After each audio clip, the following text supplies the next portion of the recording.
It's happened a couple of years ago, but I feel like I'm ready to talk about it.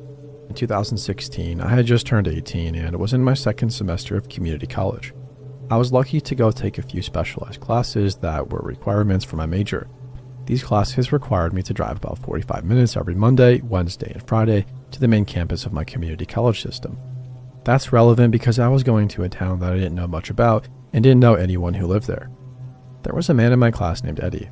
He was a big guy in his late 40s. I'm 5'0" and at the same time was about 130 pounds, which is just to say I was pretty small and defenseless. We spent a lot of time in the lab for these classes and he was stationed right across from me. I was a bit more naive and unsuspecting at the time and wanted to be nice, so I talked with him and my other classmates quite a bit and was a lot friendlier to him than I would be nowadays. He started being overly friendly to me and would stand too close and ask too many personal questions. He'd even flirt with me in class to the point it seemed to make even other people uncomfortable to watch. He also started staring at me a lot, with an intense look that scared me. Of course, being young and not wanting to hurt his feelings, I decided to ignore it as best as I could. I told my boyfriend about it, but again, Eddie hadn't actually done anything to me, so there wasn't a lot I felt like I should do. A few weeks after that started, all of us were hanging out in a small break room type area, studying for an exam in our next class, which was about 30 minutes away. I was sitting at one table chatting with some middle-aged women in my class, and Eddie was at the next table, over messing with his phone. I announced that I was going to get something from the vending machine and stood up. As I did, he tried and failed to discreetly turn his phone towards me and snapped pictures of me as I walked to the machine, got my drink and bent over to pick it up. I realized what was going on as I was walking back to my seat, with him still taking photos, and I shot him a look. He put his phone away and just sat there staring at me. I was trying to look mad, but honestly, I was just really freaked out. I excused myself from the table and called my boyfriend near tears, telling him what happened. He was mad and said that I needed to tell somebody, but I said no. I didn't want to make a scene. He tried to comfort me as much as he could, but I had to go to class soon afterwards. Our last class finished at about 9 p.m. and since it was January, it was completely dark out when we all walked to our cars. I was actually texting one of my guy friends about what happened when Eddie walked up to my car, stopped for a second and looked at me through my windscreen, then slowly kept walking, watching me through my driver's side window the whole time. He was parked nowhere near me, and the wind chill was below 0, so he had to have made a point to walk by my car like that. I was terrified, and with my hands shaking, I started my car and drove home as fast as I could, calling my boyfriend on the way crying. After that, I decided I needed to talk to my professor about what was going on. I was nervous, but I asked her the next week if I could talk to her privately when class was over. We went to her office, and I told her about Eddie and what he had done and how weird he was acting towards me. She told me that she noticed him tensing up and going quiet when he got close to me, and had noticed him paying a lot of attention to me. Told me she believed me about the pictures. It was honestly amazing with how she handled it. She promised me that she would move things around where I'd be away from him in the lab and asked if I wanted her to talk to him about it. I said no, that I didn't want to make him angry, and she said that she respected that, but she was going to have the security guard stand at the door and watch me go to my car every night, and that she'd tell the program director what was going on. But Eddie wouldn't know that I had talked to her. By the time we got done, it had been 30 minutes since class had ended, and she offered to walk me outside. I'm glad she did, because when we came out of the elevator to the first floor, Eddie was sitting in the foyer alone. Everybody else had gone home. My blood ran cold, but I tried to act as normal as I could. He seemed as surprised to see our professor there as she was to see him. She asked why he was still there, and he said he noticed my car was still parked out front. I wanted to make sure I didn't have to walk out by myself. Pretty sure I was pale as a ghost, but my professor gave him a look that I couldn't read and said not to worry. She's walking me to my car, and from now on the security guard will be here every night. He said that was good and quickly said goodnight and left. It still chills me to think about what could have happened if my professor hadn't walked me down to my car that night. I have no idea what he was capable of doing. After this, she rearranged our seating and made sure we were never grouped together, and I started making sure I walked out to my car at the same time as a few other women in my class.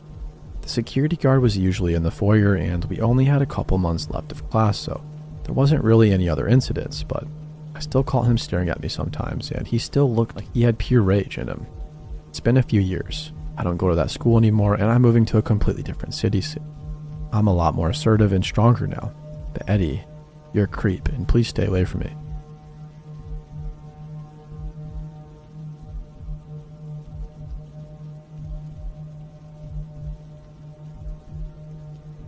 I met my stalker when I was in middle school. My school consisted of 7th grade through 12th grade and had a normal program and an accelerated program, with the students in each program being slightly segregated. My friends and I belonged to the accelerated program, but there was one guy in the group from the normal one, Carson. All in all, we were typical teenagers, with Carson being the group's prankster. We could only hang out at school because we were all shifted from various parts of the country for the accelerated program, so after school we would always get on AOL to chat and play games.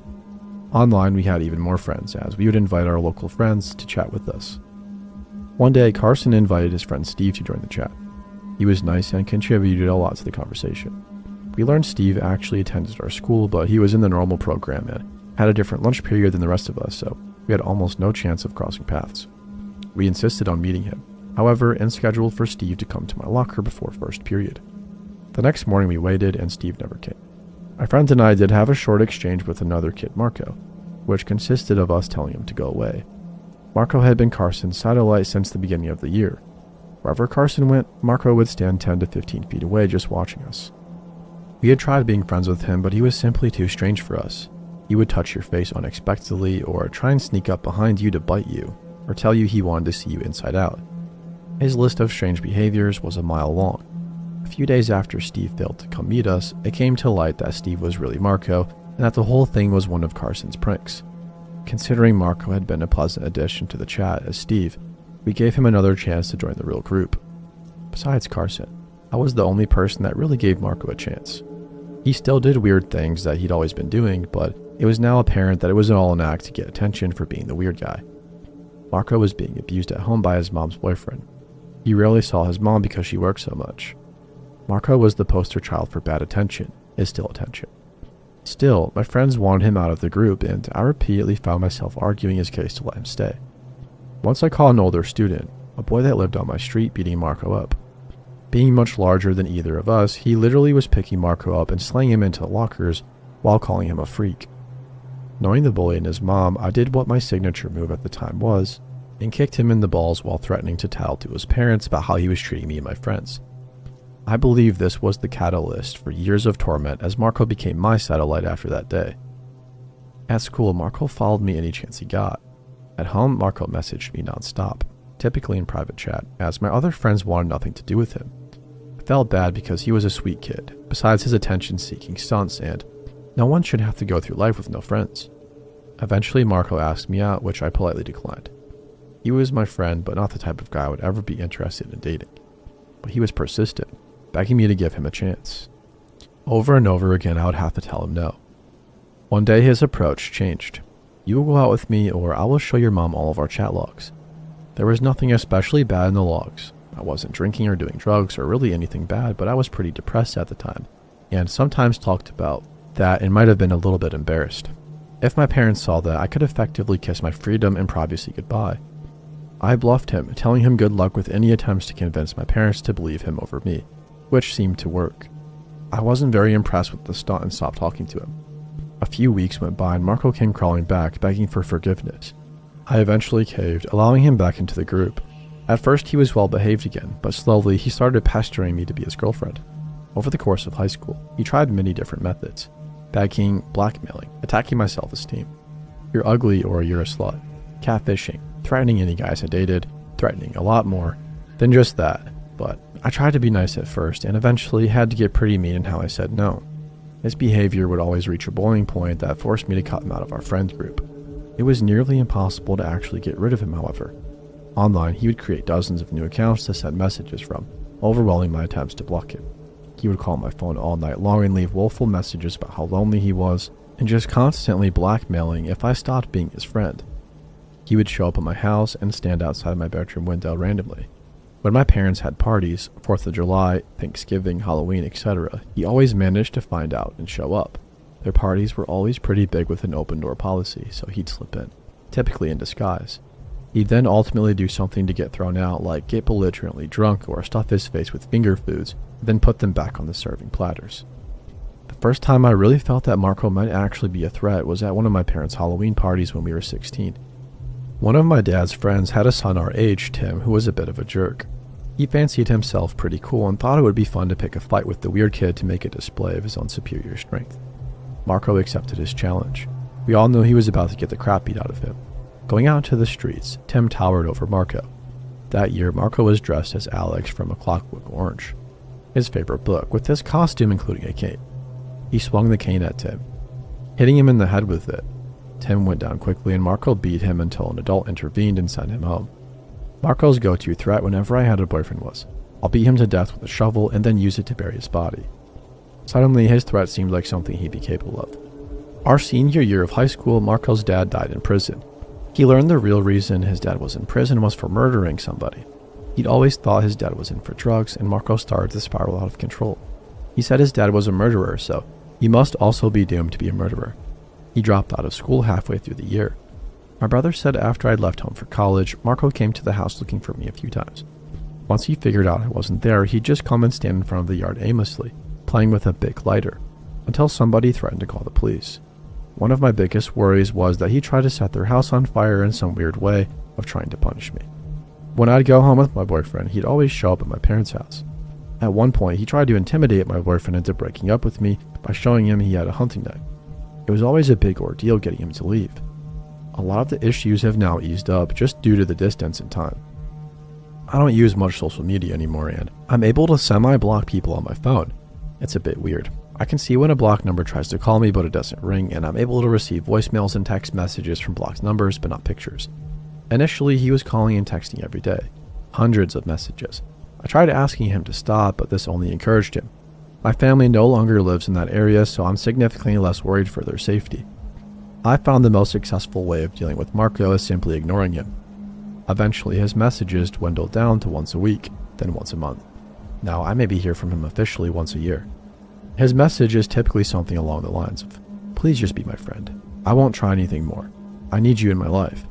The last time I actually talked to him, which was about 4 to 5 years ago now, Marco tried to tell me I ruined his life. He said I'd put some spell on him that he couldn't move forward with his life. His most recent MO is to call my work phone from a private number just to hear me answer it and then hang up. He also calls and texts my brother, our high school friends, my brother's best friend, my parents, my grandparents, my aunt, and my husband, to beg them to ask me to call him. Marco messaged my husband, "Tell her she is my angel, the love of my life. I'm nothing without her." I worry he will someday snap and show up at my house or my job and try to kill me. I have security systems and other means of protection, but I still get paranoid about it. I've talked to police about getting a restraining order, but they've told me there's no real grounds unless he does start showing up and threatening to kill me, so I guess we'll see what happens.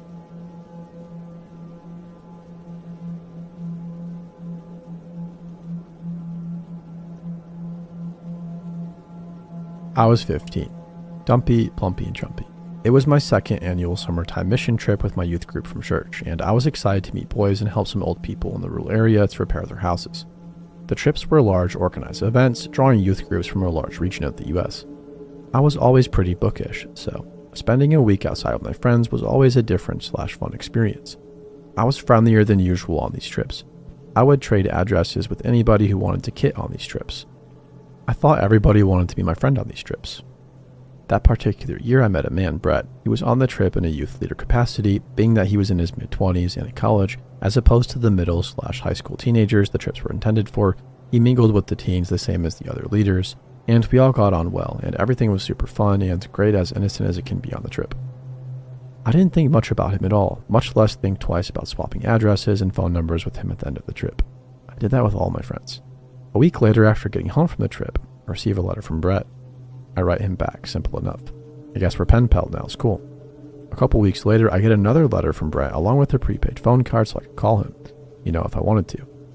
I was apparently totally oblivious to everything at this point in my life because I called. We talked weekly on the phone and continued to write. It was all platonic to me. So when a few months later he called my father and asked his permission to drive a state over to visit me for a weekend, I was a little confused but shrugged it off like, oh well, maybe college is lonely. I don't know. Because I was a child and was like, sure, if he wants to. Whatever. The plan was for him to get a motel nearby and hang out for the weekend. Guess from a kid's perspective, a 23-year-old to 25-year-old dude wanting to spend a weekend with a 15-year-old isn't weird. I have no idea where my mind was. So the weekend arrives and Brett drives straight to my house to have dinner with me and my family. He brought me a toy, Donkey from Shrek. I wasn't ever and still am not a big Shrek fan, so this was very random. And a big-ass bag of mini Jawbreakers. We have dinner with the fam, during which Brett shares his plans for the weekend. going out to movies and out to meals, etc. Date stuff. My dad was firm in that he wouldn't be allowing me to go anywhere with him alone. I walked Brett out to his car after dinner, then never spoke to him or saw him again. I always thought it was just a weird friendship and realized much later in life, it's now been 17 years since then, that he as an adult was attempting to court me, a child, and bailed when he learned that my dad was not on board.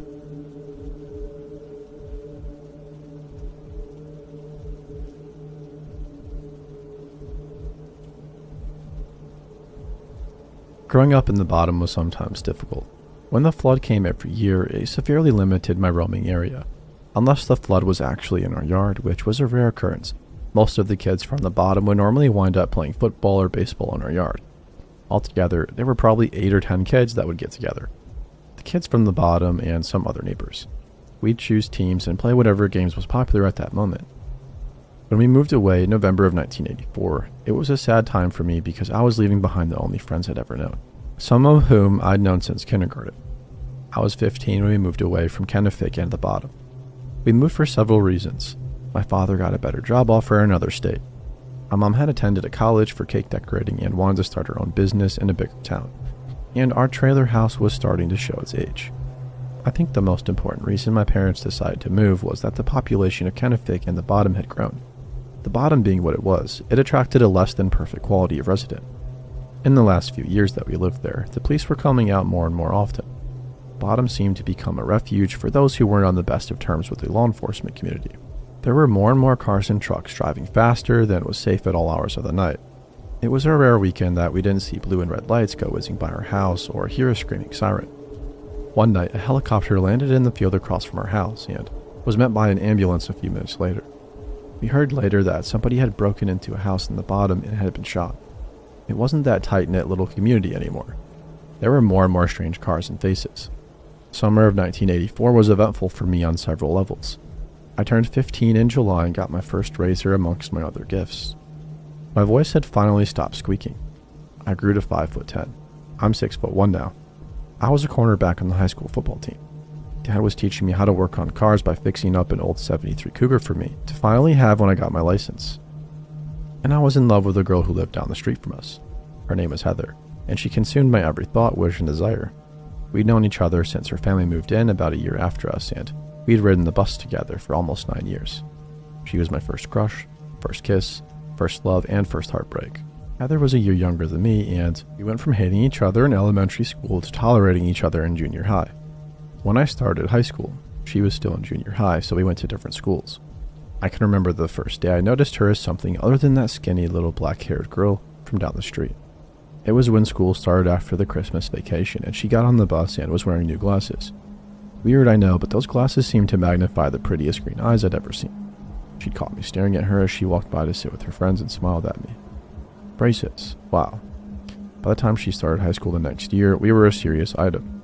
Her mother and my mother were good friends, and her mom would always say something that would embarrass the crap out of me. "You two will have the cutest kids," or "I think I hear wedding bells." Of course she was teasing, but still. Every time we left our house to go for a walk or to do homework or whatever, her dad would give me the sternest look and would say, "Be nice." I know exactly what he meant, and I was always nice for the most part. Heather had diabetes, and it always amazed me that she had to get shots every day. Every single solitary day. I was in awe of her bravery and how she just shrugged it off as a part of life. She broke her ankle one summer jumping from a horse that got spooked, so every afternoon I would ride the bus past my house to hers and carry her books in for her, and then I would walk home. Her mom would always invite me to stay for dinner, but I never usually did. After about a week after she broke her ankle, we came home from school one day and there was a new trailer house in the next lot to hers. Her mom told us that she'd already met the family and they had a boy my age and another son who was 8 or 9. I met them a few days later when they started riding the school bus. Robert was actually a year younger than Heather. He was a tall, gangly, clumsy type of kid who wore thick glasses and was deep into Dungeons and Dragons. He was quiet and kept to himself. We invited him to play football and do other stuff with us, but he was never interested. He read a lot and stayed indoors. Heather had already told me that he watched her whenever she was outside, but whenever she waved, he'd act like he didn't see. He was an okay guy. We got along and he taught me to play Dungeons and Dragons and another game that I can't remember now. His younger brother was named Jason. Jason was an odd duck. His head was too big for his body and his teeth and ears were too big for his head. He was mouthy too. Anything anyone had ever seen or done, he or someone he knew had seen it or done it better. It got so bad that we could actually make up words about things to see if he would take the bait, and he never let us down. He knew all about the Chevrolet Z56, 12-cylinder, 6-wheeled car that was coming out the following year. He knew all about the new bullets that the Army was developing that could shoot somebody around corners and go through tanks. He was also a klepto. Pens, rulers, Hot Wheels, baseball cards, ball caps, and anything else that wasn't guarded were fair game. The bad thing was that whenever anyone called him out on it, he'd insist that his aunt or teacher gave it to him. Robert and even his mom would always validate his story. Jason was always the instigator. He would tell one kid that another kid was talking about him just to see the reaction. Whenever we played a game, he would always want a do-over if things didn't go his way, and if we refused, he'd say we were cheaters and liars. It didn't take very long for Jason to become unwelcomed around us. One day, Heather caught him behind their well house, bent over something. She asked what he was doing, but he didn't hear, so she walked over to see. He'd found a dead bird and was pulling the feathers and skin off it. Heather said that she screamed and asked what he was doing. Said that he never moved and just looked over his shoulder at her with a spooky grin and said he wanted the skull. About a month later, Heather's father caught him inside the well house putting wrenches into his pockets. He grabbed Jason by the arm and took him to his house to make him admit to his mother that he was stealing. When Jason's mom opened the door and saw her baby being held by the arm, she went crazy and started yelling at Heather's father, telling him that she was going to sue him. As Heather was telling me all of this at their kitchen table, her dad walked by and said that Jason was a damned creepy little kid. One day a week or so later, Robert showed up at my house and asked if I'd seen Jason. He was supposed to come home for dinner and it was almost dark. I hadn't seen Jason, and I relayed this to Robert. My mom heard Robert ask me about this and told him that she'd seen Jason over in the field across the road. She said that he was playing with a dog in the door of the old abandoned barn about an hour earlier. Robert and Jason missed school the next 2 or 3 days, and the next time I saw Robert on the bus, he told me that he'd found Jason in the barn with the dog. Jason had killed the dog and was skinning it. He told me that he had blood all over him like he played on it. Robert said he ran home, leaving Jason there, and told his dad about it. He and his father went back to the barn, and Jason was still inside with the dead dog. Robert said his father grabbed Jason and was dragging him out of the barn when he saw all of the skulls. He told me that there were skulls of all different kinds up on a shelf. He didn't recognize a lot of them, but he did see a little bird and mouse skulls. He said there were a lot of bigger skulls there too, probably 15 to 20. He said they were black and brown and still had some skin left on most of them. Flies were everywhere and it smelled horrible. Of course, I went straight to that old barn after school that afternoon, but somebody had taken it all away. It did smell horrible in there though, and somebody had spread sawdust all over the dirt floor. Robert told me that his father and mom had a huge fight the night before they found Jason in the barn. Robert's father was planning to take Jason to a doctor, and his mom kept insisting that he was just a little boy doing normal little boy things. Jason wasn't on the bus for 3 or 4 weeks after that. When he did go back to school, he wasn't the same person. He didn't speak to anyone or respond when spoken to. Obviously, everybody had 1,000,001 questions, but he then just ignored them all. He just stared out the window with his mouth open and never said a word. I realize now that he must have been medicated. Eventually, the attempts to get his attention turned to ear flicks and swats to the back of his head, but there was never a response. Robert made everybody leave him alone. Then one afternoon it was raining and we were almost home when Jason started hitting himself. At first nobody noticed, but then Bobby Burrows turned around in his seat and told Robert that Jason was hitting himself in the face and that he was getting blood all over his clothes. Robert ran up and sat with Jason, holding his wrist so he would stop. That was the last time I saw Jason before I moved 2 months later. When we moved, I called Heather as soon as I knew our new phone number. We'd already said our goodbyes, but promised to keep in touch. Heather and I kept in touch through letters and cards mostly. This was before cell phones and the long distance charges cost too much, so I was limited to an hour on the weekend. Heather told me most of the important news though through letters. This was before email too, whenever she didn't want to be overheard telling me any gossip that was good and juicy. This is also how I found out that she had gone on a date with someone else, through a letter. Sigh. Anyways, Heather told me about how Jason was back in school and how he'd get into a fight at least once a week. She said that he was talking now, but only when somebody talked to him. Then it was only a one-word response. He always had a scowl on his face and walked around with his hands clenched into fists. She said that somebody visited his house on Tuesdays and Thursdays and stayed for about 3 hours and then left. Sometimes they could hear Jason screaming at whoever it was. She told me that he was getting weirder by the day, that he was up all hours of the night standing at his window and looking outside for hours. Heather also told me that she thought Jason's mom was on drugs. Evidently, she'd spoken to Heather and called her Stephanie one time and Sandra the next. Over the next few years, Heather and I continued to keep in touch. She told me about her prom and even sent pictures. By this time, I'd met my next love and wasn't so bothered by somebody else kissing Heather. Actually, I was jealous, but I never said so. I graduated high school in 1986 and sent Heather an invitation. She graduated in 1987 and sent me one of hers in return. I still have it somewhere. She also sent a wedding announcement the following year. That one hit me pretty hard, but by then I was able to be genuinely happy for her. They didn't end up getting married though, and I cried with Heather over the phone when she told me about their breakup. I got engaged myself about 6 months after that and joined the army 2 months later. We still sent letters and cards several times a year. Occasionally, there would be a tidbit about Jason. He stole a bunch of stuff from the cars that were parked by our old house when the flood came one summer. Somebody saw him going from car to car and called the police. He broke all the windows out of another neighbor's house while they were gone for the weekend. He got caught shooting a pellet gun at someone's horses once. He was also accused of molesting a little girl from the bottom, but nothing ever came of it. In December of 1990, my unit was sent to Saudi Arabia for Desert Storm and Desert Shield. I sent Heather my APO address and told her how my fiancé had dumped me the previous month. She sent back a box of homemade chocolate chip cookies with a note that said not to worry, that they weren't sugar-free. She made me promise to be careful, tell me that she was afraid for me, and to promise to write as often as I could, which I did. I got a letter from her in the last part of May 1991 that she'd sent about 3 weeks earlier. We were still overseas and had no clue when we'd get to go home again. When I opened the letter, there was also a newspaper clipping. The clipping was from a local newspaper and was a story about a 15-year-old youth who shot another neighbor in an attempted robbery and was being charged with murder.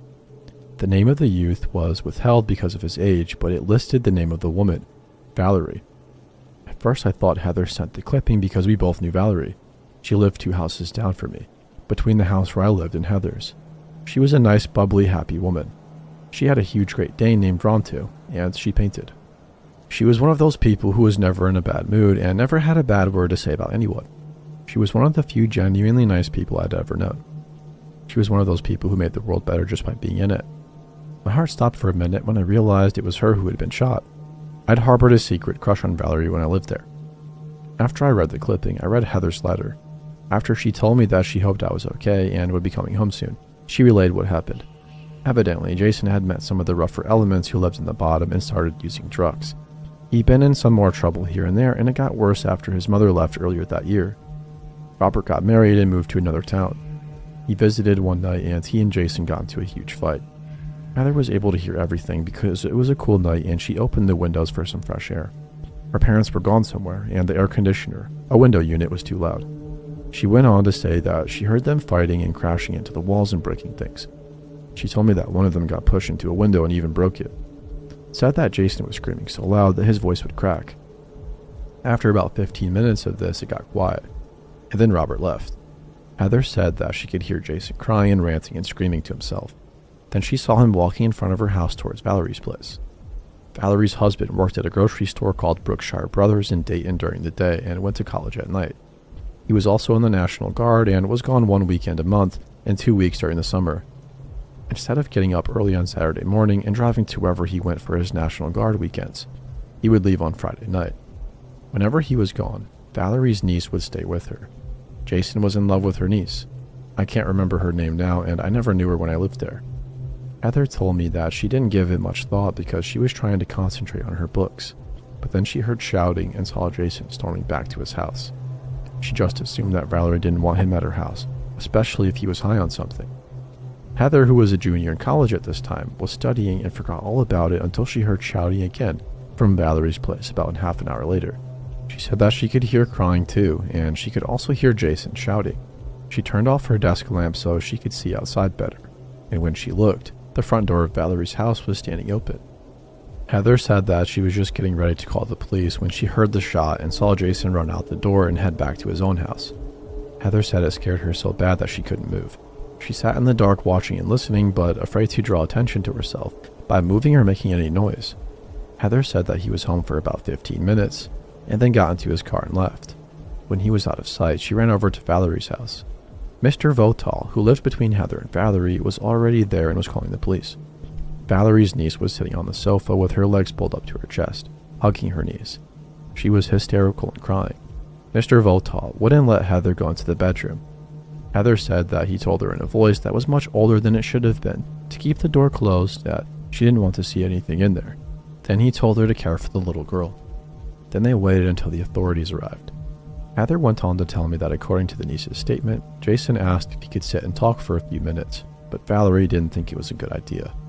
The niece said that his nose and lip were bleeding and that he had cuts or scratches on one arm that were bleeding. Valerie asked him to leave, and when he didn't, she got out to call the police. And that is when he started shouting and left. The girl said that about 20 minutes later, something hit the side of the house and Rontu started barking. When Valerie opened the door to see what happened, a man in a black ski mask forced her back inside with a pistol in her face. He made her lock Rontu in the bathroom and threatened to shoot him if she didn't do as he asked. When he talked, the niece recognized his voice immediately. After the dog was in the bathroom, he made them go into the bedroom and lie face down on the bed. He wanted to know if they had any money and told them that there was money in their purses. The niece said he was silent for a minute, and then she heard the gun shoot and felt the bed jerk. Then she heard Jason run out of the house. The police found Jason a few hours later at a friend's house where he was arrested. Jason was later tried as an adult and sent to prison. I don't remember the length of the sentence. As far as I know, he's still incarcerated. I remember him being a weird little kid. I can remember talking about him to some of my new friends after I'd moved and telling them that he was the type of kid that would grow up to be a terrorist or lead a cult or something. I guess I had him pegged from the start. And I guess you're wondering about me and Heather. We eventually got married, but not to each other. She married a man she met her in her senior year of college, and they lived in Conroe, Texas, with 2 girls now. I married a woman from Argentina, and they have been happy ever since. And so have we. It's funny sometimes how life works out for the best in spite of some bad times. I'm sorry this was so long. I start typing and the next thing I know it's a small book, so please share your thoughts.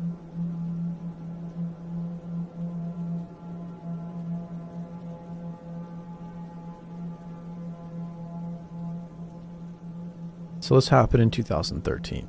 This kid named Johnny moved in next door to me when he was around 12, and for the lack of a better term, this kid was pretty much a pussy. I remember one time he fell on a skateboard and didn't land hard at all and was crying his little heart out in my driveway when he was like 16. So fast forward to when this kid is like 18. By then I'm selling cocaine and Molly pretty heavily, and he's one of my best customers. By now he's hanging with some pretty shady people, which my parents obviously aren't fans of. My parents also didn't know I was ever selling anything because I was pretty good at keeping it under wraps. Johnny was clearly a follower. He went from the skater/emo type to some wannabe thug, which he just wasn't built for, so my parents go to the Outer Banks, North Carolina every year for 2 weeks and ask if I'll come stay at the house while they are gone, which I was actually excited about because their house is much better than the crappy little 1-bedroom apartment I had at the time. So everything was going fine at the house. I had my on and off again girlfriend over all the time, and there was quite a bit of drugs and alcohol going on. I was far from a saint back then, and I'll never forget it. It was a Thursday night. My girlfriend had left a few hours before. I should say earlier that day, Johnny had seen me out front of my parents and had asked for a front. I told him no, considering I never fronted anybody and in all honesty had been using too much of my own stuff so I couldn't afford to. He didn't like that very much and we got into an argument and I pretty much punked him in front of all of his little friends. So by now it's like 2 in the morning and I'm obviously nowhere near tired because of all the coke and molly. I'm sitting in the dark watching Netflix in this den/side living room my parents had downstairs, which has a window going outside which I had opened. I had paused the TV and was on my phone texting it on Facebook when I heard something. It's the screen of my window slowly being slid up. I know the sound. I'd snuck in and out of this house numerous times growing up. So I slowly get up and watch the window. I clearly see the screen moving very slowly up through the curtains. So I walk up to the window and as soon as I move the curtain, at least 3 or 4 people scatter. I run out front, but they are booking it down the street. I knew it was that Johnny kid and his friends. I didn't see them, but I knew it was those shitheads. I didn't call the cops or anything because I wasn't exactly on the right side of the law. So I just go back in and lock everything up and the rest of the week goes smooth. I never told my parents about it and I also never saw Johnny again. Called him a few times, which he never answered. I even offered to front him, which was bullcrap. I just wanted to see him. But he didn't reply. Which was all the more reason to know it was him, and he knew that I knew. So like a month goes by and I'm watching the news and Johnny is on it for murder, which blows my mind. He and his 3 friends went out of town, broke into some old couple's home, beat them, tied them up and stabbed them. They burnt the house down after robbing it. They all ended up telling on each other, and he got sentenced to 35 years for testifying against his co-defendants. Makes me wonder, if I were asleep when they got in, what could have happened. Also, on a side note, after he got caught, his mom just abandoned the house they were living in, and the bank came and took it. Nobody really knows what happened to her or where she went. I imagine the shame kind of forced her to move.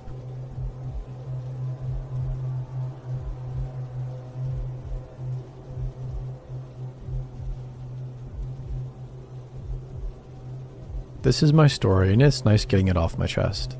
I'm a 28-year-old guy currently working as a volunteer at a pet rescue shelter. I've been working like this for about 2 years. I love this job. This happened about a year ago. It all began when a new girl started working at the shelter. I'll call this girl Gracie. Gracie was 21 years old and incredibly shy, or at least it seemed that way at first. During her first few weeks, she would only talk in one-word sentences, no matter what she was asked about. No matter how often the rest of us tried getting her involved in social stuff, she would decline. A few weeks in, she started making comments like, "I just don't like people," and "I just prefer to be left alone." People obliged and left her alone. When she had been working at the shelter for about 1.5 months, she started following around a few guys like a lost puppy, drooling when she thought nobody was watching her. I was one of those guys. Her behavior was outright creepy, as she was still not talking very much, just following people around, staring at them like a dog in heat. At one point, I went straight to her and told her I found her behavior very creepy. I told her she should be careful because some might interpret her behavior as sexual harassment. She just looked away. Stuff went down a few weeks later when I managed to stumble upon Gracie's Tumblr. She had submitted a picture of herself standing with one of the puppies from the shelter. She had added a lot of hashtags about our local shelter, apparently in an attempt to spread awareness. In curiosity, I went to her actual Tumblr, and man, it was just a Pandora's box of creepiness. Basically, Gracie's Tumblr could be split into 3 parts. One part was pictures of random people, most of which were at work, and all of which were obviously snapped without consent of the person in them. All of the pictures had stories attached about how the person in the picture was a bad person. Most of these stories were about how the person had been bullying Gracie, or making sexist or homophobic comments and acting like a generally shitty person. All of the last kind of stories ended with Gracie stepping in and telling the person to check their privilege, as if the stories were unbelievable enough on their own. The next part was a picture of a guys Gracie thought to be hot. Both real and fictional. In between the pictures were stories about these people mixed in various relationships. Gracie had even made up stories about these 2 guys at work being in a relationship. And she had countless pictures of them doing stuff like talking or caring for an animal or such, with notions of, "See, they're totally in love. Gays are so cute." Both of these guys were in healthy relationships at the time. The last part was Gracie either reblogging or submitting text about social justice, especially from the extremist parts of Tumblr. I found a post talking about how a guy at work had told her off just because she had been looking in his direction. The conclusion to the post was, "I don't see what his problem is anyways. Guys think about sex all the time. It's not like it's a violation when guys actually want it. They can't actually get sexually harassed because they would never actually object to sex." The post had been reblogged with various comments of, "dumb cis scum," and so on. At first, I wasn't sure what to do about all of this. I knew something definitely had to be done about it, but didn't know what. In the end, I went to my boss and we had a talk. She told me this was probably just Gracie living a fantasy on the net, but acknowledged it had to stop. The 3 of us had a talk, and Gracie was utterly humiliated that somebody had found her Tumblr. She didn't outright apologize, but she did seem to accept it had to stop and understand what she was doing was borderline illegal. The next few weeks, Gracie became a shadow creeping around the shelter, somehow even more antisocial than she had been before. My boss only kept her around because she was free to work at whatever odd hour was needed. Her Tumblr seemingly got deleted, but I had a creeping feeling it wasn't the end of it. About 2 weeks later, I was checking out the accounts that had been friends with Gracie's account. Mainly, I wanted to find out how far Gracie's lies and stories had spread. Mostly, it was her social justice stuff and the gay stories about the guys at work people had been reblogging. Through all of this, I found out Gracie had a new Tumblr, one which was even creepier than the old one. The new Tumblr didn't have a lot of posts, not at all like the first one, but those it did have were even creepier than her old ones used to be. One of the first posts was an explanation of how she had been forced to shut down her old Tumblr, with some lies about how it was because she was supporting the LGBT community, and her boss thinking ill of that, because some cis scum felt threatened, in her words. The next couple of posts were either updates on the gay couple and stories about them or posts about this shitty dude at work. What made these posts really terrifying was that she made threats about killing me. She even wrote long paragraphs about how she would strangle me, poison me or stab me, and how great it would feel to kill off cis scum such as I. What really made my heart jump was when I found a picture of my house. A few similar posts had been made about some of our coworkers, but apparently it was mainly me she held a grudge towards. I went to my boss again, this time telling her I would get the police involved too. Because this sort of behavior was just way too far out, Gracie was called in again and got an earful, but during the entire talk, it became obvious Gracie had no idea how her behavior was wrong. She told us it was just stuff inside her head, that she would never actually do it, but when asked why she had been uploading pictures of my home and why she had been stalking people and kept snapping pictures without them knowing, she just made up some bullcrap excuse about how it wasn't us on those pictures. I finally blew my fuse and told Gracie I would talk to the police because I was sure as hell not going to stand by as some creep was following me around with a camera. The police did get involved, and as part of the case, they confiscated Gracie's phone, her camera. Apparently, this led to another case of drug possession, and Gracie was later taken to jail. I don't know what happened to her then, but I'm hoping she's in a place where she can no longer upload bullshit on her blog.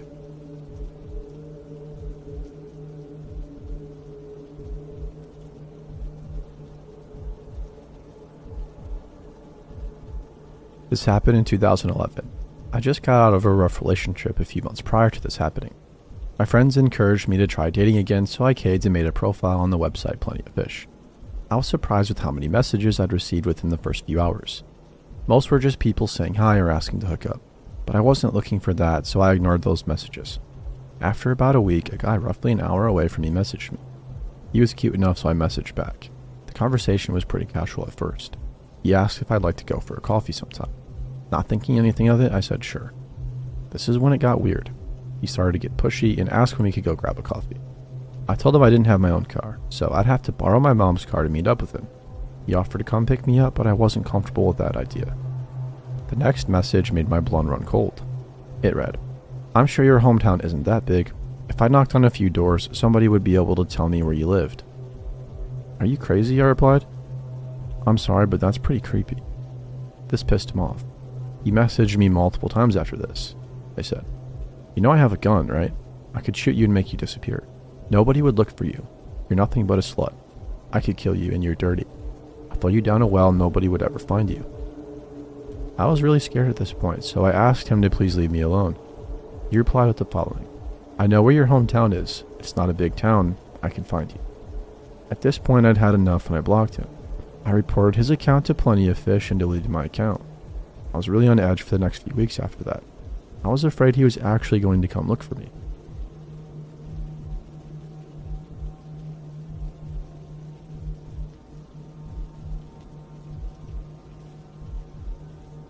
Over this summer, my fiancée, my stepdaughter, then 2 years old, and I went on a vacation to Presque Isle in Pennsylvania. We stayed there throughout the afternoon and decided to get dinner in a nearby town, Erie, Pennsylvania. We go there and see a water fountain that kids can play in. We think our kid would like that, so we get food and take her there. Now, it was kind of a sketchy area. There were a lot of people that were super ghetto, with face tattoos and looking pretty hot and stuff like that. But there were also kids, and it was still a little bit light out, like 6:30, 7 p.m.-ish. My fiancé and I sit down and watch our kid play for a bit. At some point, our kid wants me to run in the water with her, so I do. I kind of keep going back and forth between playing with her and keeping my fiancé company. After playing with my kid for a while, I come back to my fiancé. She looked kind of pale and said, "Go get the kid. We need to leave right now." I didn't know what was going on, but we went to get her, and as I was turning to go back and get her, I noticed a group of about 3 really weird guys staring intently at us. When I looked over, one of them stood up a little bit and was giving me a stare. I grab our kid and start following my fiancé, who was booking it. As we were walking away, she told me that somebody was following us now. I look over and see the creepy-looking shirtless dude getting in this old beige sedan behind us. My fiancé explains to me that the same man kept approaching her whenever I would get up to run around with our kid. At first, he introduced himself and tried talking to her. She thought he was benign, but just trying to hit on her. When I came back, he apparently bolted. I sat with her for a couple of minutes and then went back to play with our kid. Apparently, as soon as I went, he returned. He asked her if she was married to me. She said that we were going to be hoping that it was the end of that. He went away before I came back to sit with her again. The third and final time I went to play with our kid, he apparently came back. He told her that she thought she was a beautiful lady and asked if that was her daughter, pointing to our kid. My fiancé said yes, and the guy said that our kid was also a beautiful lady, and that his night was going to be made, whatever that means. Cue when I come in and we book it. We're walking back to our car, which is kind of far away. Erie in general was pretty abandoned outside of the park, and we noticed the car pulled out and started driving extremely slow in a street parallel to us. At this point, I don't think he knew we saw him. My fiance is freaking out, and I tell her to wait near the vestibule of a closed Starbucks, where we aren't in this guy's vision. We stayed there for about 5 minutes, and I was watching the roads, not seeing anything. We continue walking, but are still on high alert. I find my car parked outside of a McDonald's, and we are now power walking to it, holding our kiddo. I looked behind, and lo and behold, the same beige car going at 3 miles per hour or so, just barely inches out from the side street so I could see it. As my fiance and kid are getting in, I turn around, stand at the back of the car, and shoot this guy the death stare. After looking at his car for about 10 seconds solid, he peels out and speeds off past us, nearly hitting me. Not sure what this guy's problem was, but if you're in Erie, Pennsylvania, watch out for some scummy looking man that's about 6 feet tall, very wiry, possibly Hispanic, and driving a beige tan car. I assumed that he wasn't tailing us for any good reason. Afterwards, I bring up the 3 guys that were staring at me. My fiance said that the pervert following us was sitting with them when he wasn't coming over to her and saying creepy stuff.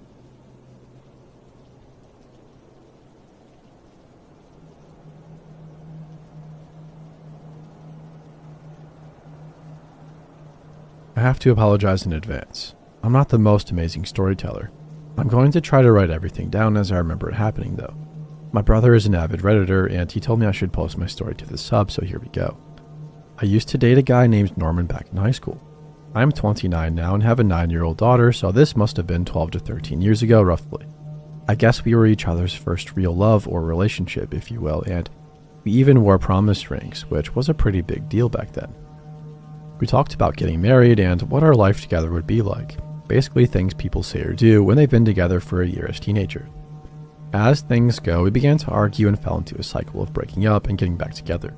I was immature and stupid, and I ended up getting together with another guy during one of our breakup periods.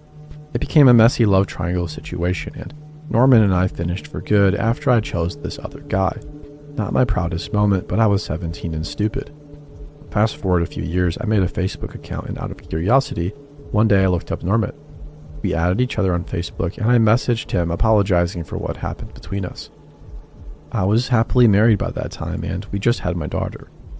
Norman was a good sport about it, and we remained amicable friends via social media. I really only ever talked to him to say happy birthday or randomly comment on his status. Another few years go by, and Norman gets into a relationship with a woman named Marissa. I was happy to see him moving on. My marriage didn't work out, but I was happy with my life and raising my daughter by myself. During Christmas one year, I found an old Polaroid picture of me and Norman at a cabin weekend we had taken together when we were dating. I messaged him telling him about it and recalled how much fun we had. He didn't reply. And this was before those scene stamps, and later I found out I was no longer on his friends list. A few months later, I got a message from Marissa. She basically said I was a whore and a slut and that she saw the message I had sent him months ago. She told me to never ever contact him again and that I needed to get over him. She went on to say how a charm bracelet that he gave me was nothing compared to what he buys her and that I was a cheap fuck that he had in high school. She said the silver promise rings were bullcrap and that he had bought her a gorgeous gold engagement ring with several diamonds. Well then, I never responded. I got off Facebook not long afterwards for a short period of time before remaking an entirely new profile and adding only close friends and family. Over the next few years, I would get ads from people I didn't know to all of my social media. I knew it was her because the first account I mistakenly added began to send me abusive messages saying that I was a loose slut and an attention-hungry whore who would never find love. Afterwards, I never added anybody else I didn't personally know. I didn't know how she kept finding my other accounts. She tried to add me to Instagram and Twitter. She even somehow found out my phone number and tried to add me to WhatsApp. When Snapchat became a thing, I got an ad from a user who had one of my Facebook friends' names as their username and sent me snaps of unlimited, rude, and crude things in cursive handwriting on paper. I kept blocking her and maintaining no contact because honestly there was nothing else I felt I could do. This year I joined a dating app.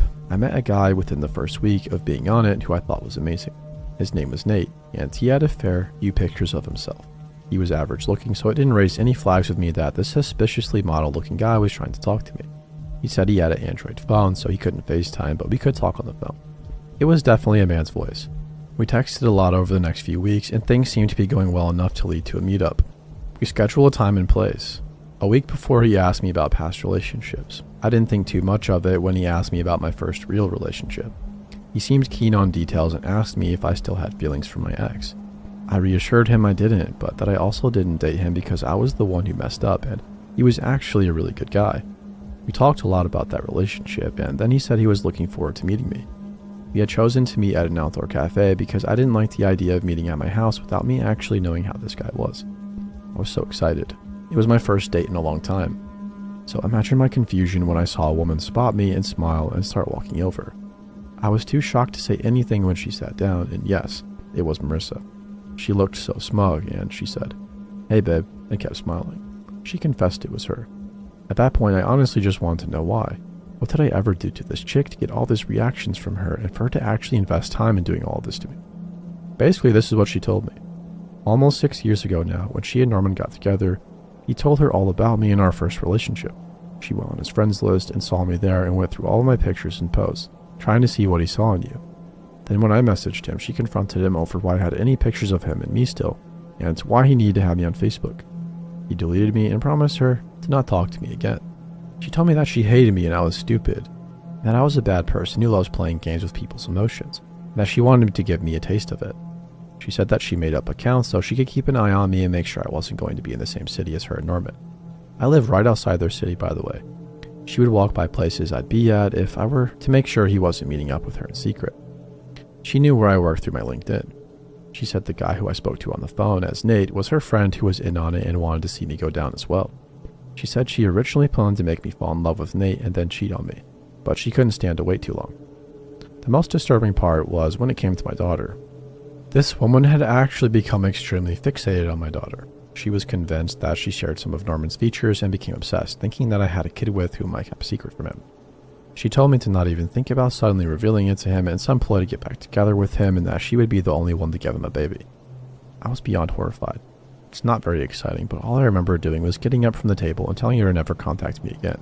I got in my car and just sat there in silence for a bit. The first thing I did was call my daughter's school and alert the front desk of a possible situation where somebody who was neither I nor her father would try to pick her up. I called my brother afterwards and told him about what happened. He urged me to call the police.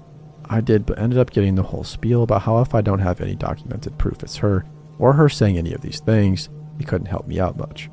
It's been 2 months.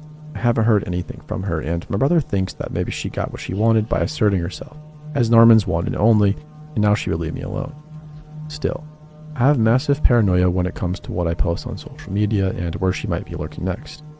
I've told my family and close friends about the situation and warned them not to add any strange profiles or people they don't know. I also told my neighbors the situation and showed them a picture of her so they could call the police if they saw anybody like her around the house. I wouldn't put it past her to know my address and start peeping in our windows or worse.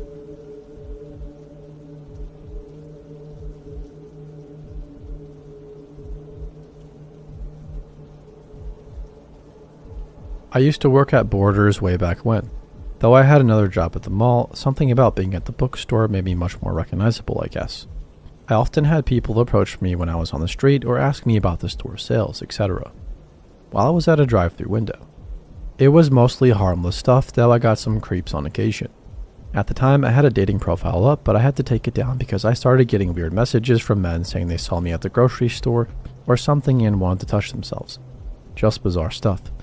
The killing blow that made me finally close it, however, came shortly before my 19th birthday. I was checking my account after work and I saw a message titled, "We've met," which immediately creeped me out.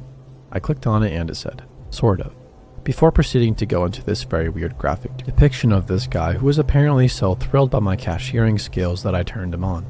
This email was seriously like 3 pages long, talking about how sexually excited he was and all the things he could do to my young body. I was horrified to think that one of my customers had been looking at me like that, thinking those things.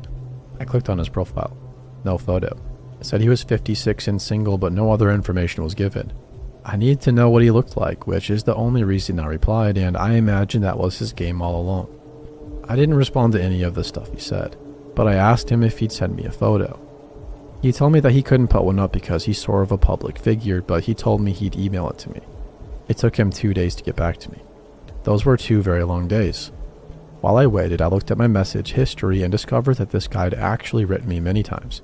I'd ignore him because 1, no pictures, and 2, way out of the age group I was looking for. Out of morbid curiosity, I looked at the messages. All of them were filled with sexually graphic things he wanted to do to me. He talked about fantasies of using me with another man that he knew, acting out roleplay scenes, tying me up, etc. Some of the details were specific to me, which leads me to believe he wasn't just sending them to every young woman on the site. Meanwhile, this guy is older than my dad. I spent the next 2 days tensing around every older man who came in. I was afraid to be friendly to any of them, for fear that one of them would be this guy and he'd take it as a go-ahead to come at me. I was having a birthday celebration the day he finally got back to me. The moment I saw his name, I got a bad feeling in my gut. I couldn't immediately place it, but I knew there was something wrong with this person writing these things to me.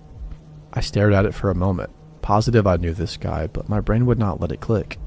I texted my friend to confirm with her as it began to dawn on me. This man was my high school principal. I was horrified. I was still 18 at the time, which means that he must have been creeping on a bunch of us all along. I remember being alone with him in his office, and it makes me feel queasy. Is he just perched and waiting for girls to graduate so he can legally pounce? I wrote him back and told him, I don't know if you remember me, but you were my high school principal and I happen to know that you're married. He didn't reply and I thought that was the end of it. I was still super creeped out for a while after that though, just knowing how long he'd been thinking about me and sending me these graphic messages when he'd been an authority figure in my formative years. Almost a year passed without incident and he didn't come in when I was there. But one day I started ringing somebody up without getting a good look at his face. It was a friendly exchange, right up until I made eye contact. It was him again and he was grinning at me.